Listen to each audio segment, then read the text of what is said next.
আসসালামু আলাইকুম। এই লেকচারে আমরা খাবার পরিপাককারী এনজাইমগুলো একটু সামারাইজ করে দেওয়ার চেষ্টা করব। কারণ এখান থেকে বিভিন্নভাবে কোশ্চেন আসে। যেমন নিচের কোনটি লাইপোলাইটিক এনজাইম, নিচের কোনটি প্রোটিওলাইটিক এনজাইম, এই টাইপের প্রশ্নগুলো এসে থাকে। আবার কখনো এই প্রশ্নগুলো এরকম হয়ে থাকে যে এই যে লাইপোলাইটিক এনজাইম ধরা যাক ট্রিপসিন, এই ট্রিপসিনটা কোথা থেকে আসছে? এটা কি অগ্ন্যাশয় রস বা প্যানক্রিয়াটিক রস বা মানে বা আন্ত্রিক রস? এরকমভাবে প্রশ্নগুলো হয়ে থাকে। আচ্ছা, তাহলে শুরু করা যাক। তো আমরা প্রথমে আলোচনা করবো শর্করা জাতীয় খাবার পরিপাক নিয়ে। তো শর্করা জাতীয় খাবার পরিপাককারী এনজাইমগুলো কি মুখে পাওয়া যায়? হ্যাঁ, মুখে পাওয়া যায়। তো মুখে কোন এনজাইমটা পাওয়া যায়? সাধারণত টাইলিন এনজাইমটাই পাওয়া যায়। আর খুব স্বল্প পরিমাণে মল্টেস এনজাইম থাকতেও পারে।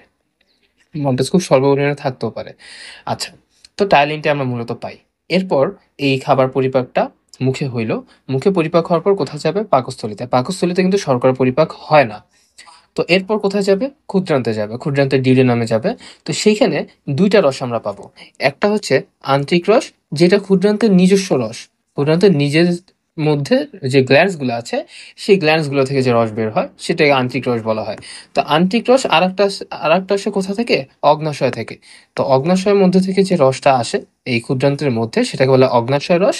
এবং অগ্ন্যাশয় রসে বেশ কিছু পরিমাণে কিছু এনজাইম থাকে, যেগুলো শর্করাকে পরিপাক করতে পারে।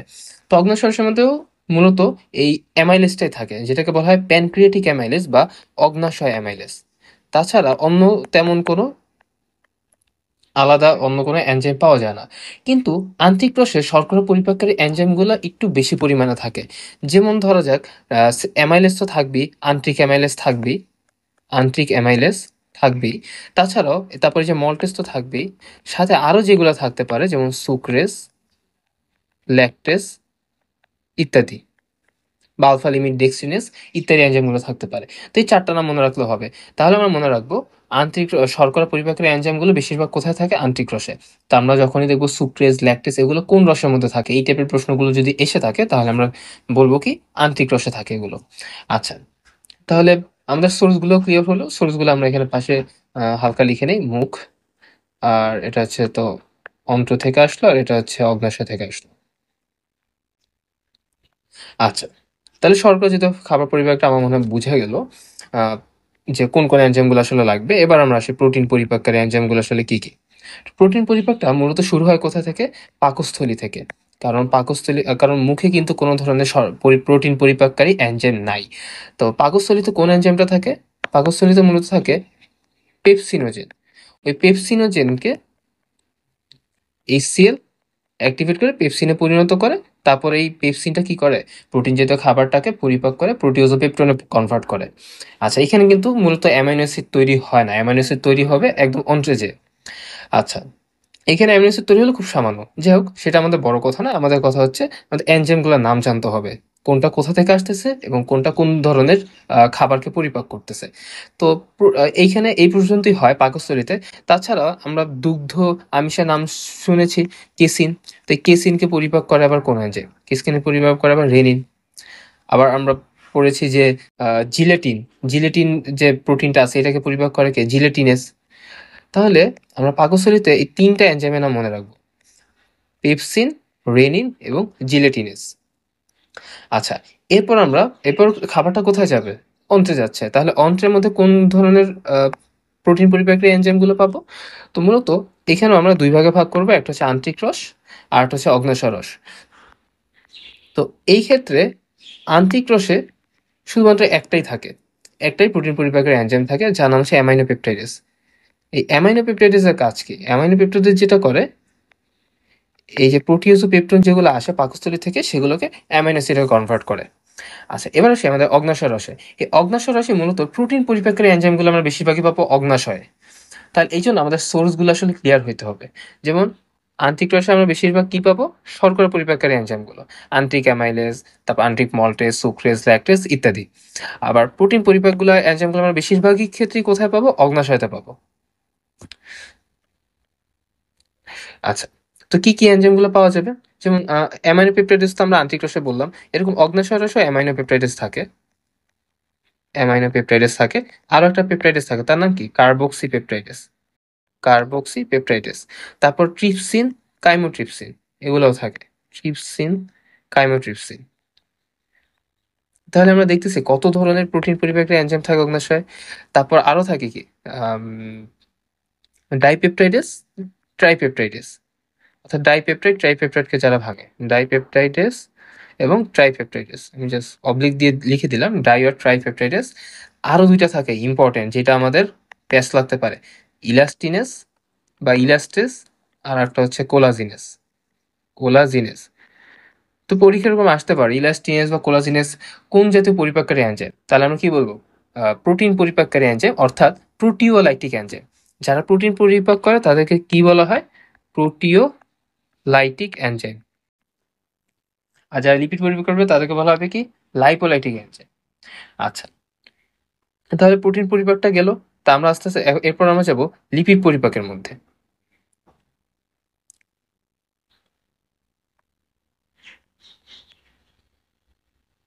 তো লিপিড পরিপাকটা সাধারণত মুখে হবে না, মুখে কোনো ধরনের লিপিড পরিপাক হয় না। পাকস্থলীতে হবে, কিন্তু পাকস্থলীতে খুবই সামান্য পরিমাণে হবে। অ্যান্ড পাকস্থলীতে হবে এর কারণ কি?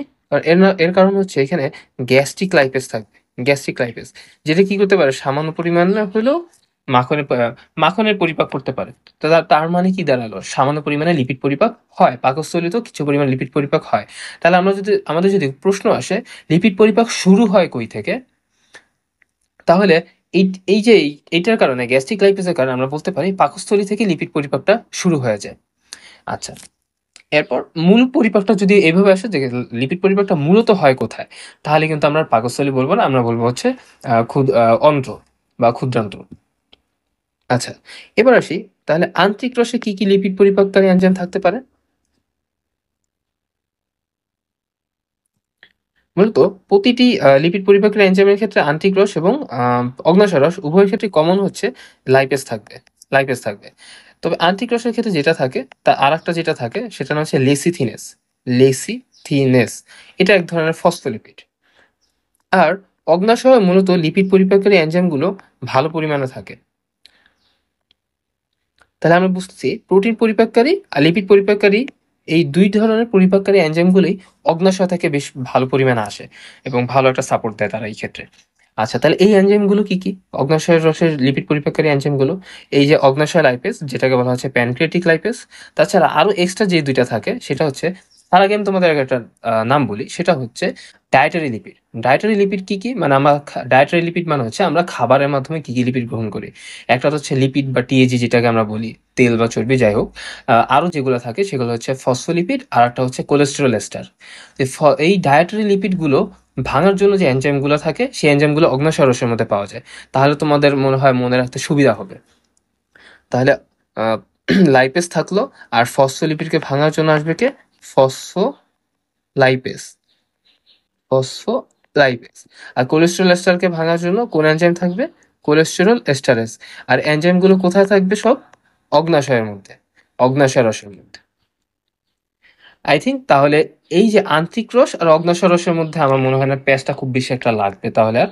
তাছাড়া যেমন পেপসিন পাকস্থলী থেকে আসে, এটা নিয়ে খুব বেশি কনফিউশন হয় না।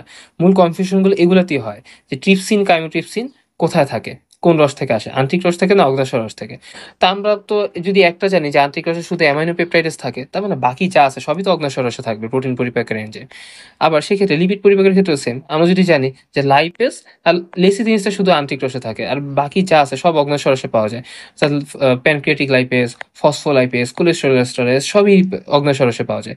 তাহলে সেক্ষেত্রে আমাদের সোর্সটা নিয়ে আশা করি আর কোনো সমস্যা হবে না। তাহলে এই চার্টটা তোমরা পুরোপুরি ভালোভাবে পড়ে ফেলবে, খুব ভালোভাবে আয়ত্ত করে ফেলবে।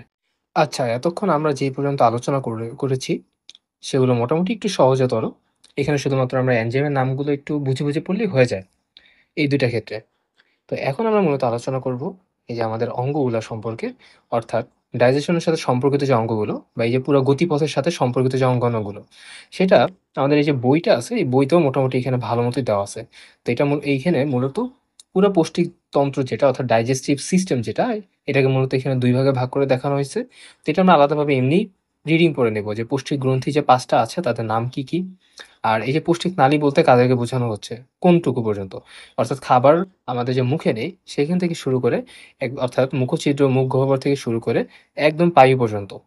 তাহলে এই পুরা রাস্তাটাকেই বলা হচ্ছে, অর্থাৎ খাবার পাস হওয়ার পুরো রাস্তাটাকেই বলা হচ্ছে পৌষ্টিক নালী। তো স্বাভাবিকভাবেই খাবার ১ম এ আমরা যখন মুখে নেই, মুখ থেকে হচ্ছে গলায় যায়। গলা থেকে হচ্ছে অন্ননালী থেকে পাকস্থলীতে আসে। এই যে, এটা হচ্ছে আমাদের মুখ্য গহ্বর। এরপর এটা হচ্ছে আমাদের গলা বা গলবিল অ্যান্ড এইটা হচ্ছে আমাদের অন্ননালী বা গ্রাসনালী বলা হচ্ছে। আর এইটা হচ্ছে আমাদের পুরোটা পাকস্থলী। এই পাকস্থলী থেকে এইখান থেকে যেটা শুরু হইছে, ১ম পার্টটুকু হচ্ছে ডিউডেনাম। এইটুকু এই যে সি এর মতো যে অংশটা, এর বাকিটুকু অংশটা হচ্ছে ক্ষুদ্রান্তের জেজুনাম এর অংশ। তো এরপর যেই পার্টটা থাকে সেটা হচ্ছে ইলিয়াম, যেটা সবথেকে বৃহৎ অংশ ক্ষুদ্রান্ত্রের মধ্যে। এই ইলিয়াম শেষ হওয়ার পর এখান থেকে হয় আ এখান থেকে শুরু হয় কোলন, সিকাম। সিকামের পর ঊর্ধ্বগামী কোলন, তারপরে যে ট্রান্সভার্স কোলন, নিম্নগামী কোলন অ্যান্ড এই যে সিগময়েড কোলন, রেকটাম এবং মলাশয়। আচ্ছা, কিন্তু এগুলো হচ্ছে মূলত বৃহদন্ত্রের পার্ট। তো এইভাবে পুরাটা আরকি খাবার যেটা আছে সেটা মুখ থেকে শুরু করে একদম ডাইজেশন হওয়ার পর এমনকি একদম আমাদের বডি থেকে বের হওয়ার আগ পর্যন্ত ফিসেস অর্থাৎ মল হিসেবে বের হওয়ার আগ পর্যন্ত পুরা যে পাতটা অতিক্রম করে থাকে এই পুরা পাতগুলা হচ্ছে কি পৌষ্টিক নালী। তো আমরা এইগুলো সম্পর্কে জানবো। তো এর আগে আমরা আরো কয়েকটা জিনিস জানবো এর সাথে, সেটা হচ্ছে ২ টা গ্ল্যান্ডস আমরা এর সাথে এড করে নেব। অর্থাৎ যকৃৎ এবং অগ্ন্যাশয় বা প্যানক্রিয়াস। তাহলে শুরু করা যাক। আমরা এখানে মোটামুটি একটা ম্যাপিং করেছি। যে মূলত আমরা যখন মুখ গহ্বর নিয়ে আলোচনা করব তখন আমরা এই জিনিসগুলো নিয়ে আলোচনা করব। কারণ এগুলা থেকে পরীক্ষায় বেশি আসে। তারপর যখন পাকস্থলী নিয়ে আলোচনা করব তখন আমরা গঠন এবং পাকস্থলীতে যে গ্ল্যান্ডসটা থাকে অর্থাৎ গ্যাস্ট্রিক গ্ল্যান্ড সেটা সম্পর্কে আলোচনা করব। এরপর যখন ক্ষুদ্রান্তে যাব তখন দেখব আমরা ক্ষুদ্রান্তের বিস্তারটা কতটুকু। শুরু কোথা থেকে এবং শেষ কোথা পর্যন্ত। এবং এর যে গ্ল্যান্ডস আছে সেটা সম্পর্কে আলোচনা করব। তারপর যখন আমরা যকৃৎ নিয়ে আলোচনা করব তখন আমরা দেখব যে যকৃতে যে পিত্তরসা তৈরি হয় সেই পিত্তরসা ডিউওডেনামে আসা পর্যন্ত যে নালীগুলার মাধ্যমে আসে। তো ওইখানে আমরা দেখব কমন বাইল ডাক্ট, তারপর অভিন্ন পিত্তনালী বা অভিন্ন যকৃৎনালী ইত্যাদি। তারপর আণুবীক্ষণিক গঠনে আমরা দেখব যে যকৃতের মধ্যে একটা জিনিস থাকে তার নাম হচ্ছে ম্যাক্রোফেজ। তো এটা সম্পর্কে আলোচনা করব। তারপর যকৃতে আবরণ আছে, ক্যাপসুল যাকে বলে গ্লিসন্স ক্যাপসুল ইত্যাদি যে বিষয়গুলো। মূলত এখানে আমাদের সঞ্চয়ী বিভাগীয় কাজ যেটা আছে যকৃতের এটা একটু বুঝতে হবে আমাদের। এখানে একটু বোঝার ব্যাপার আছে। আর এরপর আমরা যাবো অগ্ন্যাশয়। অগ্ন্যাশয়ে বহিঃক্ষরা বা অন্তঃক্ষরা গ্রন্থি। বহিঃক্ষরা গ্রন্থি থেকে কি এনজাইম রিলিজ হচ্ছে এবং অন্তঃক্ষরা গ্রন্থি থেকে কি হরমোন রিলিজ হচ্ছে। কোন সেল থেকে কি হরমোন বের হচ্ছে ইত্যাদি বিষয়গুলো। তাহলে শুরু করা যাক। আচ্ছা, ১ম এই আমরা মুখ্য গহ্বর সম্পর্কে আলোচনা করব। তো মুখ্য গহ্বরে সাধারণত কি থাকবে? জিহ্বা থাকবে, দাঁত থাকবে ইত্যাদি জিনিসগুলো। তো জিহ্বা নিয়ে আমরা ১ম এ আলোচনা করি। জিহ্বার ক্ষেত্রে আমাদের যেটা জানা দরকার সেটা হচ্ছে জিহ্বাতে কি থাকে? টেস্ট বাডস থাকে বা স্বাদকড়ি থাকে। তো টেস্ট বাডস বা স্বাদকড়ি সম্পর্কে কিছু ইনফরমেশন এখানে যেমন বলা আছে। কি ইনফরমেশন বলা আছে এখানে? যেমন কতগুলা থাকে ২০০০ থেকে ১০,০০০ ২০০০ থেকে ১০,০০০ স্বাদকড়ি বা টেস্ট বাডস থাকে। তারপর হচ্ছে এটা দেখতে কিরকম ফ্ল্যাক্স আকৃতির। তারপর হচ্ছে এটা কতদিন পর প্রতিস্থাপিত হয়। যেমন ৫ থেকে ১০ দিনের মধ্যে যে খাদ্যের ঘষে স্বাদকড়িগুলো নষ্ট হয় এবং প্রতিস্থাপিত হয় ইত্যাদি বিষয়গুলো। কিন্তু আমাদের মূলত লাগবে হচ্ছে এই পার্টটুকু। ধরো এই যে এই ছবিটা আমাদের লাগবে মূলত টেস্ট বাডস এর ক্ষেত্রে। যে কোন অংশে কোন স্বাদটা গ্রহণ করা হয়। তো এখানে আমরা যেইটা দিয়ে মনে রাখতে পারি যে ছন্দ দিয়ে সেটার নাম হচ্ছে মিলতি। মিল-অতি। কেন মিলতি দিয়ে আমরা মনে রাখতে পারি? আমরা মনে রাখবো জিহ্বার যে একদম সামনে যে অগ্রভাগ যেটা আছে, সামনে যে অগ্রভাগ সেটা হচ্ছে মিষ্টি। তারপর সামনের অগ্রভাগে কিন্তু পাশে, একটু পাশের দিকের অগ্রভাগের যে অংশটা সেটা হচ্ছে লবণাক্ততা। লতে লবণাক্ততা। এরপর আসবে লবণাক্ততা। এরপর পিছনের পিছনের যে পার্টটুকু আছে সেটুকু থেকে আমরা পেতে পারি অম্লস্বাদ। অম্লস্বাদ অর্থাৎ উম কেমন হতে পারে অম্লস্বাদ? টক। আর পিছনের দিকে একদম সবথেকে পিছনে যেটা, সেখান থেকে আমরা স্বাদ যেটা পেতে পারি সেটার নাম হচ্ছে তিতা বা বিটার। আচ্ছা, এখন কথা হচ্ছে তাহলে ঝাল কই পাবো? তো ঝাল আসলে কোনো স্বাদ না। ঝাল হচ্ছে এক ধরনের সেনসেশন বা অনুভূতি। তো এটা আমাদের যদি হাতে লাগানো হয়, মরিচ জ্বলা হয় তাহলে সেক্ষেত্রে কিন্তু আমাদের হাত জ্বলাবে। তো এইজন্য এটাকে সেনসেশন বলা হয়, স্বাদ বলা হয় না। স্বাদ হচ্ছে এই ৪ টা। আচ্ছা, তাহলে জিহ্বা সম্পর্কে আমরা জানলাম। এখানে মোটামুটি এমসিকিউ এর জন্য এইটুকু ইম্পোর্টেন্ট। এরপর আমরা আলোচনা করব লালা গ্রন্থি নিয়ে। লালা গ্রন্থি।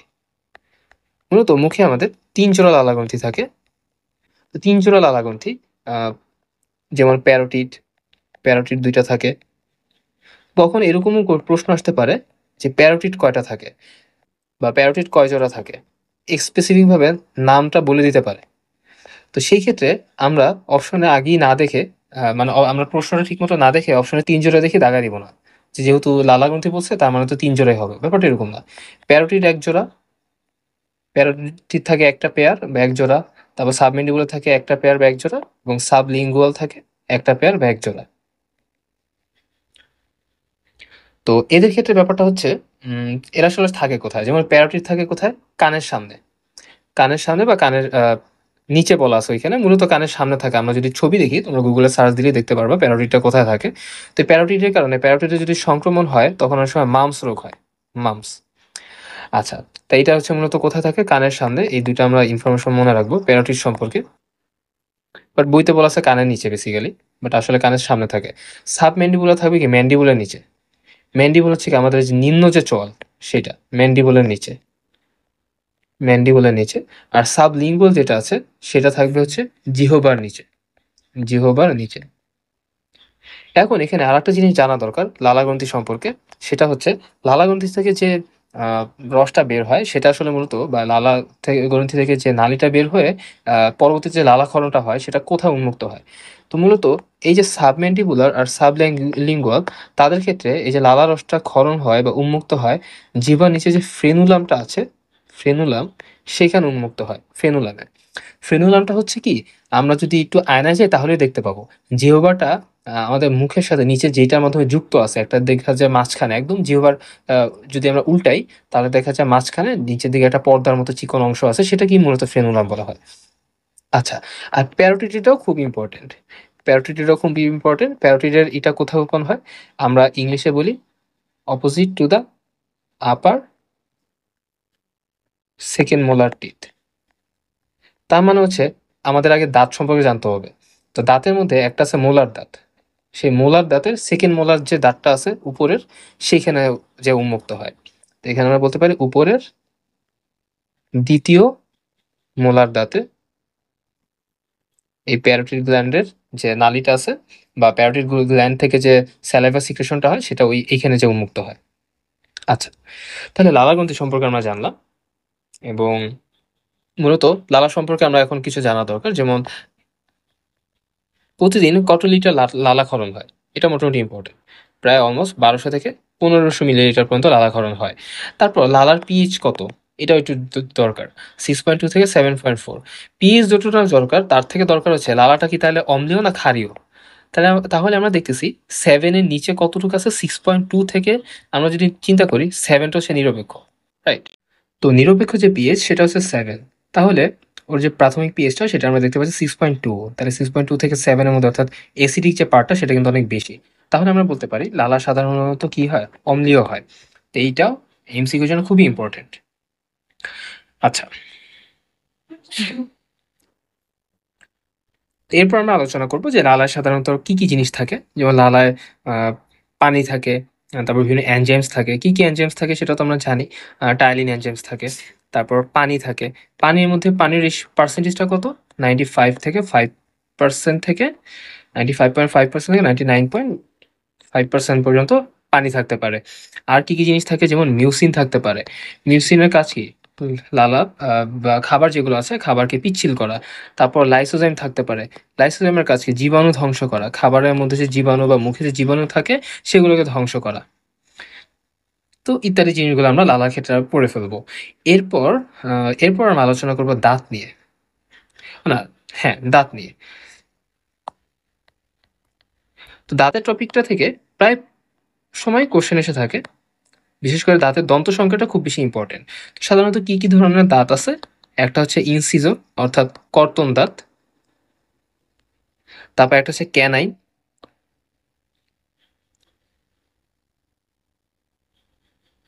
বা ছেদন দাঁত। তারপর একটা হচ্ছে প্রিমোলার বা অগ্রপেশন দাঁত। আর একটা হচ্ছে মোলার বা পেশন দাঁত। তো সাধারণত দুইটা এজ গ্রুপের জন্য আলাদা হয়ে থাকে।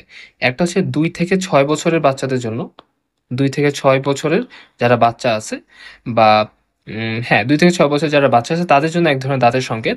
আর সাধারণত ৮ থেকে ১০ বছরের মধ্যেই দাঁত গুলো প্রতিস্থাপিত হয়ে যায়। তো ২ থেকে ৬ বছর যারা বাচ্চা আছে তাদের ক্ষেত্রে দাঁতগুলো কয়টা দাঁত থাকে? ২০ টা দাঁত থাকে। আর যারা সাধারণত 18 প্লাস হয়ে যায়, অর্থাৎ প্রাপ্তবয়স্ক হয়ে যায়, তাদের ক্ষেত্রে দাঁতের সংখ্যা থাকে সাধারণত ৩২ টাই হয়ে যায়। আচ্ছা, তাহলে দন্ত সংকেতটা সেক্ষেত্রে কি হবে? তো বাচ্চাদের ক্ষেত্রে ৬ বছরের লেস দ্যান ৬ বছর যারা আছে সেই বাচ্চাদের ক্ষেত্রে দন্ত সংকেতটা হবে I2, C1, P0, M2। নিচেও আমরা দিব I2, C1, P0, M2। এটার মানে কি আমি বুঝাচ্ছি। তো মূলত I2 মানে হচ্ছে এখানে ২ টা ইনসিজর অর্থাৎ কর্তন দাঁত থাকবে। অ্যান্ড এই যে সংকেতটা আছে এটা কিন্তু শুধুমাত্র এক সাইডে।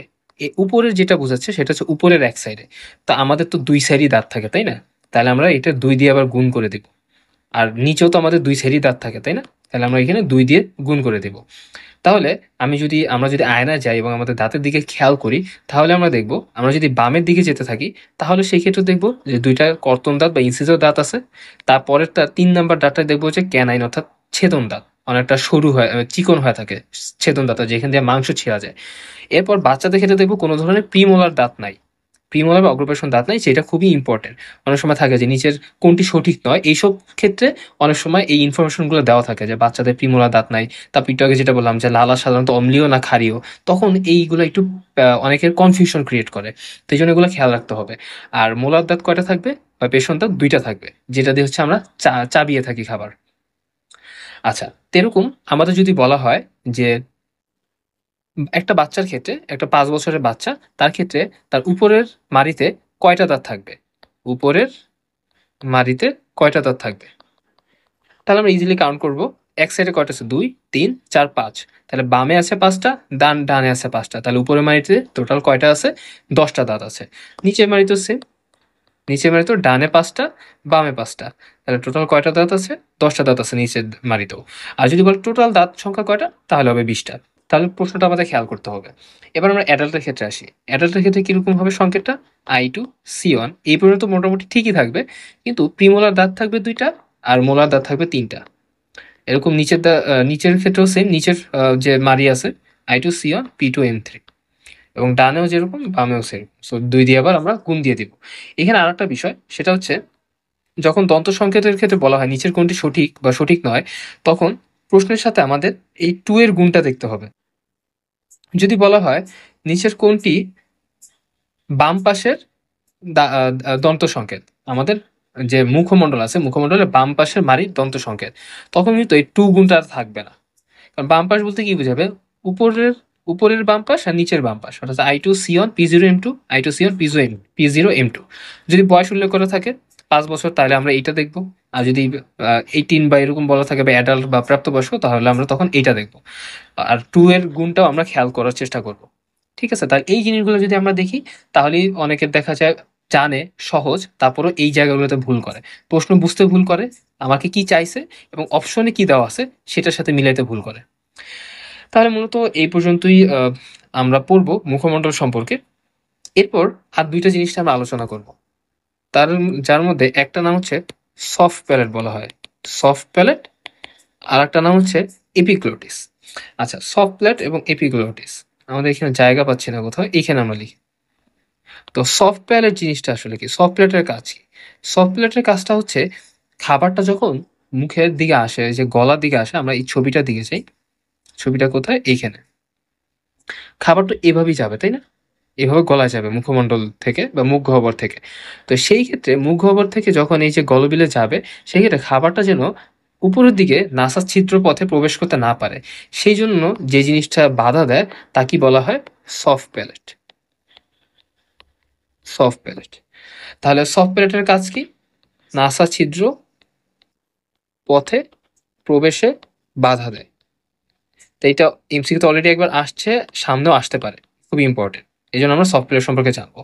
আর একটা জিনিস যেখানে হয়, এইখানে আসার পর গলবিলটা যখন পার হয়, সেক্ষেত্রে গলবিল থেকে ২ টা নালী বের হয়। একটা হচ্ছে শ্বাসনালীতে যায়, শ্বাসনালী বলা হয়, আরেকটা বুকে বলা হয় অন্ননালী। তাহলে দেখতেছি গলবিল থেকে ২ টা নালীতে ভাগ হয়ে গেল, শ্বাসনালী এবং অন্ননালী। তাহলে খাবারটা আসলে কোন দিকে যাবে? খাবারটা কি শ্বাসনালীতে যাবে না অন্ননালীতে যাবে? যদি শ্বাসনালীতে খাবার ঢুকে যায় তাহলে কিন্তু আমাদের লাংসে খাবার পৌঁছে যাবে। সেখানে কিন্তু একটা সমস্যার বিষয়। তো এইজন্য এইখানে যে জিনিসটা থাকে, যেটা এই যে শ্বাসনালী, যেটা শ্বাসনালী এবং অন্ননালীকে পৃথক করে বা খাবারকে শ্বাসনালীতে প্রবেশ করতে দেয় না।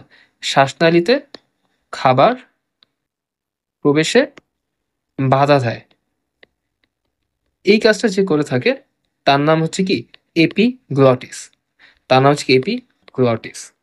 তো এই ২ টা জিনিস আমরা সাথে পড়ে ফেলবো। তাহলে সফট প্যালেট যেটা নাসাছিদ্র প্রবেশে বাধা দেয় এবং এপিগ্লটিস যেটা শ্বাসনালীতে প্রবেশে বাধা দেয় খাবারটাকে। ফলে কি হবে? খাবারটা নাসাছিদ্রেও যাবে না, শ্বাসনালীতেও যাবে না, ডিরেক্টলি অন্ননালী থেকে স্টোমাকে চলে আসবে। তাহলে মুখগহ্বর সম্পর্কে আমরা এইটুকুই আলোচনা করলাম। এবার আমরা পাকস্থলী সম্পর্কে আলোচনা করব। তো পাকস্থলীর ধারণ ক্ষমতা যখন আমরা জন্মগ্রহণ করি তখন থেকে আস্তে আস্তে বয়স হতে হতে বাড়তে থাকে।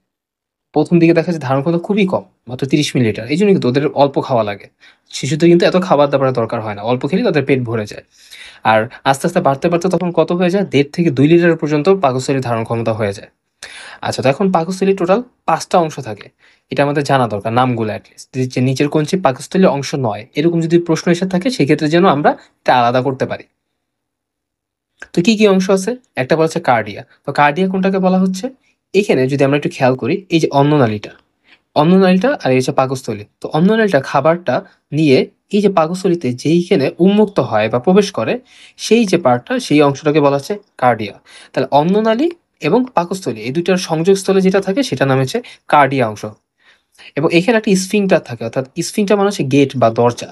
স্ফিংটার হচ্ছে কি গেট বা দরজা।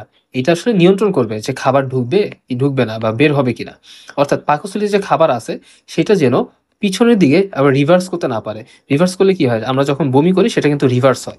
তখন স্ফিংটারটা খুলে যায় বমির সময়। স্বাভাবিকভাবে কিন্তু এইটা জিনিসটা হয় না। স্ফিংটারটা থেকে অন্ননালী থেকে খাবার পাকস্থলীতে যেতে পারবে, কিন্তু পাকস্থলী থেকে স্বাভাবিকভাবে খাবার অন্ননালীতে পৌঁছাবে না। এইজন্য স্ফিংটারটা কাজ করে, যার নাম হচ্ছে কি কার্ডিয়াক স্ফিংটার। তো এইটা কোথায় থাকবে? অন্ননালী এবং পাকস্থলীর মাঝে। এরপর এই উঁচু যে অংশ দেখতেছি এটার ফান্ডাস বলা হয়। এখানে মূলত গ্যাস জমা থাকে। পরিপাকের সময় যে গ্যাসগুলো জমা হয়। এরপর যে মূল পার্টটা দেখতেছি যেটাকে বলা হয় দেহ বা কর্পাস, এইটা কিন্তু মূল অংশ, সর্ববৃহৎ অংশ পাকস্থলীর। এবং যদি বলা হয় পাকস্থলীর কোন অংশে খাবার পরিপাক সংঘটিত হয়, তাহলে আমরা বলব এই যে দেহ বা কর্পাস অংশে খাদ্য পরিপাক সংঘটিত হয়। এরপর এই নিচের দিকে একটু বেঁকে গেছে। নিচের দিকে একটু বেঁকে গেছে বেশি। এই বাঁকা অংশটাকে বলা হয় হচ্ছে অ্যান্ট্রাম। এখানে অনেক সময় অন্ত্রে প্রবেশের আগে সাময়িকভাবে জমা থাকে। কারণ এরপরই তো পাকস্থলী থেকে খাবারটা ক্ষুদ্রান্তে চলে যাবে। তো ক্ষুদ্রান্তে যে পথে যাবে তার নাম হচ্ছে আবার পাইলোরাস। এবং পাইলোরাসের মধ্যে গেট থাকবে। কেন? কারণ যখন ক্ষুদ্রান্তে খাবার যাবে, ক্ষুদ্রান্ত থেকে যেন আবার পাকস্থলীতে ব্যাক করতে না পারে খাবারটা। এইজন্য সাধারণত স্ফিংটার বা গেটটা থাকে। কিন্তু যখন বমি বা ইত্যাদি ভমিটিং এই টাইপের ব্যাপারগুলো হয় অনেক সময় তখন দেখা যায় রিভার্স হইতে পারে। স্বাভাবিকভাবে হবে না। এইজন্যই গেটগুলা থাকে যার নাম হচ্ছে কি পাইলোরিক স্ফিংটার। আর এই অংশটার নাম হচ্ছে পাইলোরাস। তাহলে কার্ডিয়াক কি কোন ২ টার মধ্যে সংযোগস্থল এবং পাইলোরাস কোন ২ টার মধ্যে সংযোগস্থল, এই জিনিসটা আমাদের বুঝতে হবে। পাইলোরাস হচ্ছে কি ক্ষুদ্রান্ত বা আ ডিউডেনাম এবং পাকস্থলীর মধ্যে সংযোগস্থল। আচ্ছা, এরপর আমরা দেখব এই যে খাবার কতটুকু অবস্থান করে, এই জিনিসগুলো খুব বেশি ইম্পোর্টেন্ট না। তারপর কাইমে পরিণত হয়, এই জিনিসগুলো খুব বেশি ইম্পোর্টেন্ট না। আর রাসায়নিক পরিপাক তো আমরা দেখে এসেছি। রাসায়নিক পরিপাক এখানে কি, কি হয়? শর্করা তো পরিপাক হয়ই না, আমিষ পরিপাক হয়। সেক্ষেত্রে আমরা আমিষ পরিপাকটা পড়েছি এবং স্নেহ পরিপাকের জন্য শুধুমাত্র গ্যাস্ট্রিক লাইপেজটা থাকে, যেটা হচ্ছে শুধুমাত্র কি বাটার ফ্যাটটাকে ডাইজেস্ট করতে পারে। এরপরে যে ব্যাপার এখানে পাকস্থলীতে সেটা হচ্ছে পাকস্থলী কেন নিজে, নিজে পরিপাক হয়ে যায় না? সেখানে মূল যে পয়েন্ট আছে সেগুলো আছে ৩ টা। মূল পয়েন্ট ৩ টা কি, কি? একটা হচ্ছে এখানে পুরো মিউকাস স্তর থাকে। একটা হচ্ছে পুরো মিউকাস স্তর থাকে। এইজন্যই কিন্তু পাকস্থলীতে যে গ্যাস্ট্রিক গ্ল্যান্ড আছে তার একটা সেল আছে যার নাম হচ্ছে মিউসিন, যার কাজ হচ্ছে মিউসিন ক্ষরণ করা। মিউসিনগুলো কি করে? পাকস্থলীর উপরের স্তরকে পিচ্ছিল রাখে। পিচ্ছিল রাখলে যেটা হয়, এই পিচ্ছিলতার কারণে এনজাইমগুলা পাকস্থলীর যে লেয়ারটা আছে তার উপরে কাজ করতে পারে না। এটা একটা বিষয়। আরেকটা হচ্ছে বাইকার্বনেট রিলিজ করে। পাকস্থলীর মধ্যে থেকে বাইকার্বনেট রিলিজ হয়। তো বাইকার্বনেট রিলিজ হওয়ার কারণে যেটা হয়, এই যে অতিরিক্ত যে অ্যাসিডগুলো আছে সেটাকে প্রশমন করতে পারে। এটা একটা বিষয়। আরেকটা বিষয় হচ্ছে এই যে পাকস্থলীর এনজাইমগুলো আছে তারা কিন্তু ইনঅ্যাক্টিভ অবস্থায় থাকে, পেপসিনোজেন, জেন মানে কি ইনঅ্যাক্টিভ ফর্মে আছে। পরবর্তীতে যখন খাবার আসে তখন তারা প্রয়োজনের তাগিদে অ্যাক্টিভেট হয়। তাহলে এই ৩টা হচ্ছে সবথেকে ইম্পোর্টেন্ট। মিউকোসিস্টো থাকে, বাইকার্বনেট রিলিজ হয় এবং এনজাইমগুলো কি অবস্থায় থাকে? ইনঅ্যাক্টিভ অবস্থায় থাকে। তাছাড়া এখানে এক্সট্রা আরো ২ টা পয়েন্ট বলছে। পাকস্থলীর যে সেলগুলো আছে তারা খুব দৃঢ়ভাবে কাছাকাছি ভাবে লাগানো অবস্থায় থাকে। ফলে কি হয়? খুব স্ট্রংলি তারা থাকে। এইজন্য খুব বেশি একটা ক্ষতি হয় না তাদের। আচ্ছা। এরপর হচ্ছে পুনঃপ্রতিস্থাপনের কথা বলা আছে, যাই হোক। এখন কথা হচ্ছে পাকস্থলীতে পাকস্থলীর আসলে এই যে ফুটাটা কিভাবে হয়? পাকস্থলী আমরা অনেক সময় শুনি না গ্যাস্ট্রিক আলসার হয়েছে। আলসার মানে কি? পাকস্থলীর প্রাচীরটা ফুটা হয়ে যাওয়া। ফুটা হইতে পারে ২ টা ভাবে। একটা হচ্ছে হেলিকোব্যাক্টার পাইলোরি আছে। এই ব্যাকটেরিয়ার সংক্রমণে ফুটা হইতে পারে। অথবা হইতে পারে আমরা অনেক সময় নন স্টেরয়েডাল যে জিনিসগুলো খাই, ড্রাগস গুলো খাই, সেই ক্ষেত্রে আমরা যদি গ্যাস্ট্রিকের ওষুধ না খাই সাথে, ওই ড্রাগস এর সাথে বা অতিরিক্ত মাত্রায় যদি আমরা ড্রাগস গুলো সেবন করে থাকি, সেই ক্ষেত্রেও পাকস্থলী ফুটা হয়ে যায়। পাকস্থলীর প্রাচীর ফুটো হতে পারে। তখন এটাকে বলা হয় কি? Gastric ulcer. আচ্ছা, এরপর আমাদের তাহলে পাকস্থলীর গঠন নিয়ে আমরা মোটামুটি বুঝলাম। এখন এইখানে আরো কিছু জিনিস জানার আছে। যেমন এইখানে পাকস্থলীর স্তর কয়টা বা পেশি স্তর কয়টা আছে? এই জিনিসগুলো আমাদের জানা দরকার। তারপর হচ্ছে স্তরের মধ্যে কোন স্তরের মধ্যে গ্রন্থিটা থাকে এটা বেশি জানা দরকার। তো পাকস্থলীতে মিউকোসা, সাবমিউকোসা, মাস্কুলারিস মিউকোসা এরকম বিভিন্ন স্তর থাকে। তারপর সেরোসা থাকে। তো এই লেয়ারগুলো আমাদের নাম জানাটা খুব বেশি একটা ইম্পোর্টেন্ট না। কিন্তু তার থেকে যেই বিষয়টা ইম্পোর্টেন্ট সেটা হচ্ছে পাকস্থলীতে কি, কি সেল থাকে। তো মূলত পাকস্থলীতে আমরা দেখব যে পাকস্থলীতে ৪ ধরনের সেল থাকে। তার মধ্যে আছে oxyntic cell, parietal cell, mucous cell, argentaffin cell. এই যে আমরা চলে আসছি এই টপিকটাতে যে পাকস্থলীতে কি, কি সেল থাকে। ভেরি, ভেরি ইম্পোর্টেন্ট এই পার্টটা। তাহলে আমরা এই পার্টটা যদি একটু নোট করে দেই, মনে হয় সুবিধা হবে। তাহলে কি, কি সেল থাকে? অক্সিনটিক সেল, এর অপর নাম হচ্ছে প্যারাইটাল সেল। যেকোনো একটা অপশনে থাকতে পারে। তো ২ টা নামই আমাদের মনে রাখতে হবে। এই অক্সিনটিক বা প্যারাইটাল সেলের কাজ কি? অক্সিনটিক বা প্যারাইটাল সেলের কাজ হচ্ছে এই সেল নিঃসরণ করা। তার আগে আমি একটু এখানে প্লটটা বলি। আমি আগে সেলে না যেয়ে আমি আগে তোমাদেরকে প্লটটা বলি। সাধারণত তোমরা চিন্তা করো, যদি একটা শপিং ব্যাগ নাও, শপিং ব্যাগের যে ভিতরের একটা পোর্শন থাকে আর একটা হচ্ছে বাইরের পোর্শন থাকে। তো আমাদের যে আমরা জামা কাপড় যে রাখি শপিং ব্যাগে বা যেকোনো ব্যাগে, ভিতরেই তো জিনিসগুলো রাখি, তাই না? তো ধরা যাক এ হচ্ছে আমাদের পাকস্থলী। পাকস্থলী। পাকস্থলীর এইটাকে হচ্ছে ভিতরের স্তর। তো এই যে ভিতরের স্তরটাকে বলা হয় কি? মিউকোসা স্তর। মিউকোসা স্তর। তো এই মিউকোসা স্তর বা ভিতরের স্তরটাতেই মূলত গ্যাস্ট্রিক পিট থাকে। গ্যাস্ট্রিক পিট থাকে। এবং এই গ্যাস্ট্রিক পিটের মধ্যে থাকবে গ্যাস্ট্রিক গ্ল্যান্ডস গুলা। গ্যাস্ট্রিক গ্ল্যান্ডস গুলা হচ্ছে কি গ্যাস্ট্রিক পিটের মধ্যেই থাকবে। এবং এই গ্যাস্ট্রিক গ্ল্যান্ড গুলো আসলে মূলত ৪ ধরনের সেল নিয়ে গঠিত হয়। তাছাড়া পাকস্থলীতে আরো অন্য ২ ধরন বা ১ ধরনের সেল থাকে। তো মূলত হচ্ছে ৪ ধরনের কোষ বা সেল নিয়ে গঠিত হয়। আচ্ছা, এবং এই গ্যাস্ট্রিক গ্ল্যান্ড থেকে প্রতিদিন কত লিটার জুস ক্ষরণ হবে? আমরা এটা এইভাবে মনে রাখতে পারি যে আমরা সাধারণত কি দিনে ২ বার আমরা গ্যাস্ট্রিকের ওষুধ খাই। একটা সকালে খাই, একটা রাতে খাই। গ্যাস্ট্রিকের ওষুধ যাদেরকে দেওয়া হয় তারা সাধারণত দিনে ২ বার খায়। সকালে ১ বার, রাতে ১ বার। তাহলে আমরা মনে রাখবো গ্যাস্ট্রিক গ্ল্যান্ড থেকে ২ লিটার পর্যন্ত গ্যাস্ট্রিক জুস ক্ষরণ হয় সাধারণত। আচ্ছা, তাহলে এই সেলগুলা থেকে যে জুস বের হবে সেগুলা মিলিয়ে আসলে গ্যাস্ট্রিক জুস তৈরি হবে। তো এই সেলগুলো আসলে কারা, কারা এবং সেলগুলা থেকে আসলে কি, কি জিনিস বের হয়? যেমন ১ম কথা আমরা যেটা বলতেছিলাম যে অক্সিনটিক সেল বা প্যারাইটাল সেল। এইখান থেকে কি, কি বের হবে? HCl নিঃসরণ হবে। ১ম কথা হচ্ছে HCl নিঃসরণ হবে। সেকেন্ডলি যেটা বের হবে সেটা হচ্ছে intensive factor of castle. Intensive factor of castle এটা বের হবে। তো ইনটেনসিভ ফ্যাক্টর অফ ক্যাসেল আবার একটা কাজ আছে। এটার কাজ হচ্ছে এটা ভিটামিন B12 টাকে শোষণ করে বা অ্যাবজর্পশন এ হেল্প করে।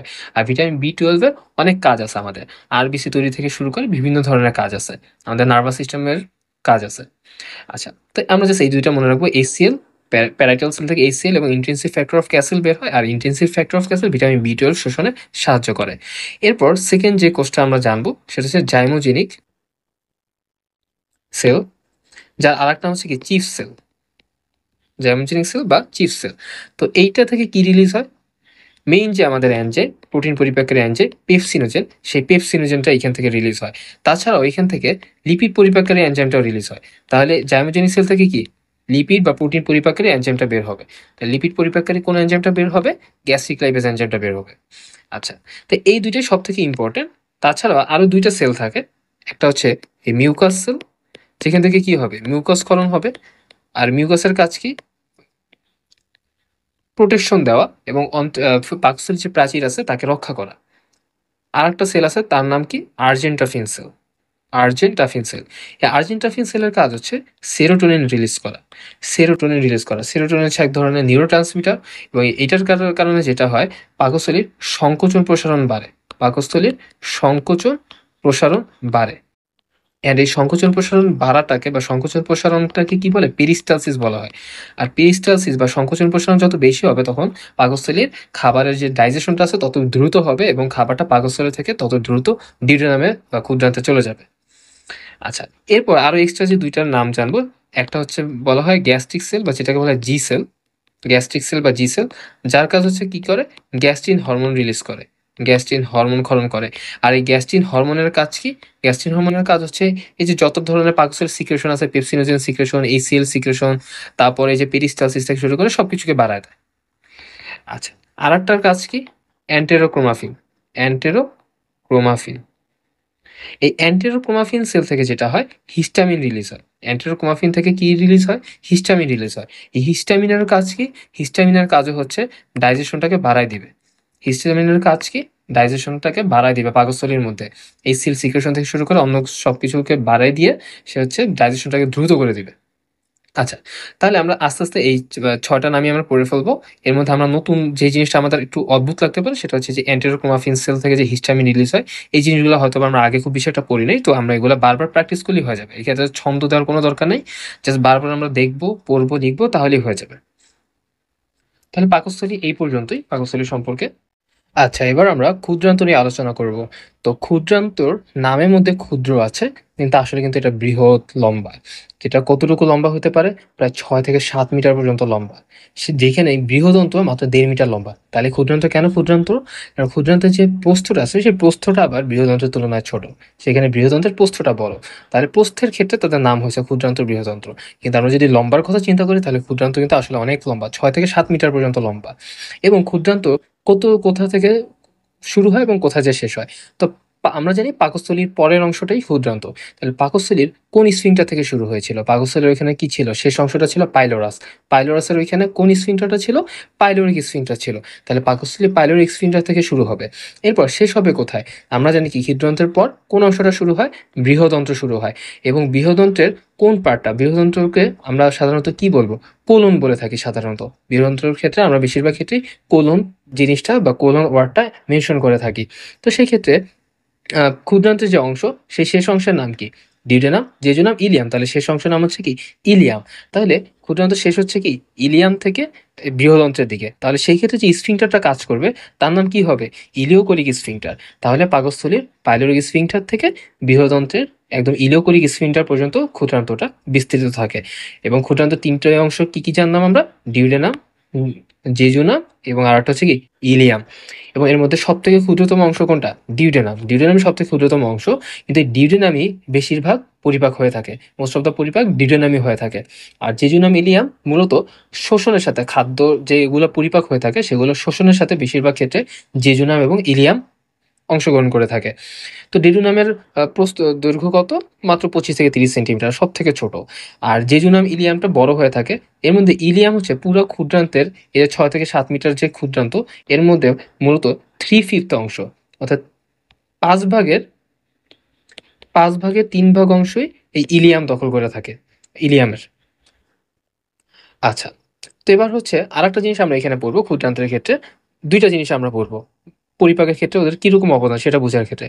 তো ক্ষুদ্রান্তে সাধারণত যত খাবার আছে সব খাদ্যের একদম সর্বশেষ চূড়ান্ত যে পরিপাকটা হয় সেটা হয়ে থাকে।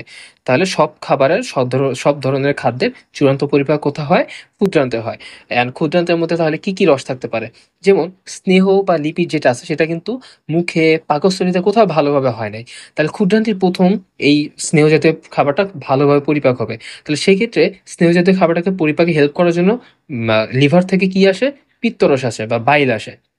আর সাধারণত যেহেতু সব খাবারের পরিপাক এখানে হয়ে থাকে, সেক্ষেত্রে আরও 2টা রস আছে। ওর ক্ষুদ্রান্তের নিজস্ব রস তো আছেই, যেটাকে বলা হচ্ছে আন্ত্রিক রস বা ইন্টেস্টাইনাল জুস, বা যেটা আর একটা নাম হচ্ছে সাক্কাস এন্টেরিকাস। ক্ষুদ্রান্তের যে নিজস্ব রস বা ওদের গ্ল্যান্ডস গুলো থেকে যে রসটা বের হয় সেটার নাম হচ্ছে সাক্কাস এন্টেরিকাস। আর অগ্ন্যাশয় থেকেও রস আসে যেটা আমাদের প্রোটিন পরিপাকে খুব বেশি হেল্প করে। আমরা দেখেছি অগ্ন্যাশয় রস থেকে কি কি থাকে, ট্রিপসিন, কাইমোট্রিপসিন, অ্যামাইনোপেপটাইডেস, কার্বক্সিপেপটাইডেস, ইলাস্টিনেস, কোলাজিনাস ইত্যাদি। ডাইপেপটাইডেস, ট্রাইপেপটাইডসও থাকে। তাহলে অগ্ন্যাশয়ের রসটা প্রোটিন পরিপাকে খুব বেশি হেল্প করে। তারপর লিপিড পরিপাকেও কিন্তু অগ্ন্যাশয় রসটা খুব হেল্প করে, যেমন ফসফোলিপিড এস্টার, তারপর কোলেস্টেরল এস্টারেস, এই টাইপের এনজাইমগুলো আমরা পড়ে এসেছি। আচ্ছা, এরপর আমরা আলোচনা করব ক্ষুদ্রান্তে কোন গ্রন্থি থাকে। যেমন ব্রুনার্স গ্রন্থি থাকে এবং এখানে গবলেট কোষ থাকে। তো মিউকাস উৎপন্ন করে কোথা থেকে? মিউকাস উৎপন্ন হয় কোথা থেকে? ব্রুনার্স গ্রন্থি থেকে এবং গবলেট কোষ থেকে। তো মূলত এইখানে যে আমাদের যে জিনিসটা জানা দরকার যে ব্রুনার্স গ্রন্থি নিচের কোন অঙ্গাণুতে থাকে, এই টাইপের কোশ্চেনগুলো আসলে যেন আমরা বলতে পারি ব্রুনার্স গ্রন্থি ক্ষুদ্রান্তে থাকে।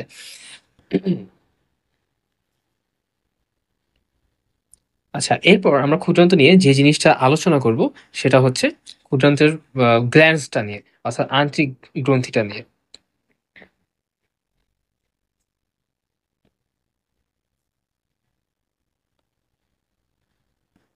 আচ্ছা, তাহলে ক্ষুদ্রান্তের ক্ষেত্র মোটামুটি একই কনসেপ্ট, পাকস্থলীর মতোই। এদেরও একদম ভিতরে যে পার্টটা আছে, লেয়ারটা আছে, সেটাকে বলা হয় মিউকোসা লেয়ার।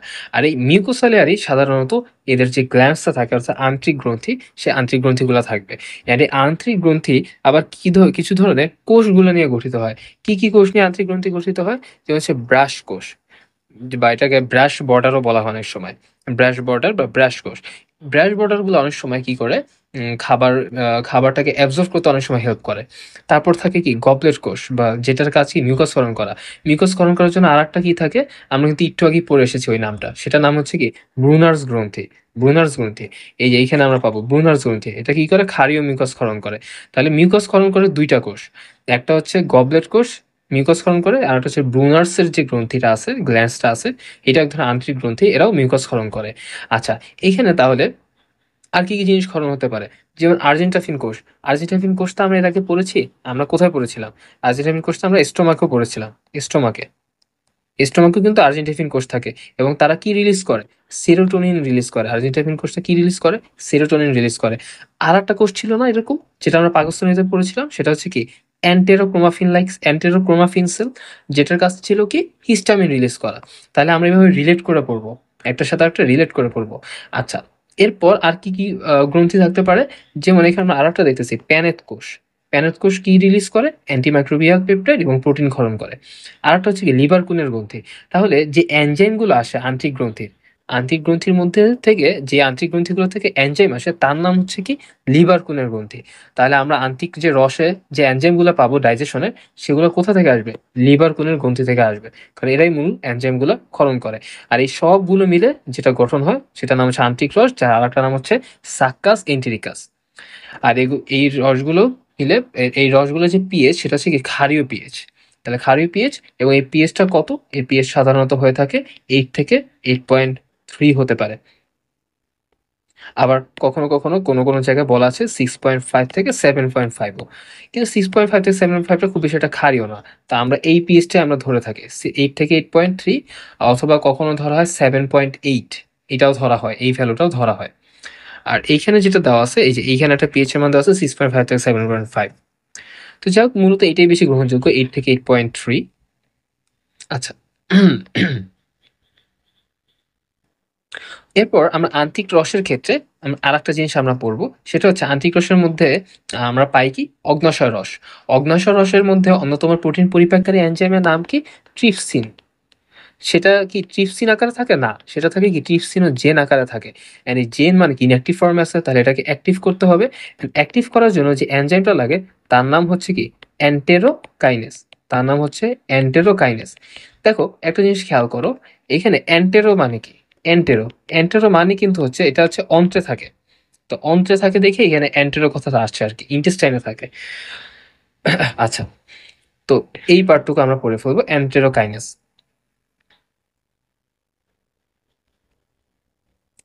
তাহলে ক্ষুদ্রান্ত সম্পর্কে আমরা মোটামুটি এইটুকুই আলোচনা করব। এখানে আসলে আমাদের আর তেমন কিছু নাই। এরপর আমরা যকৃতে যাব, যকৃতে আলোচনা করব।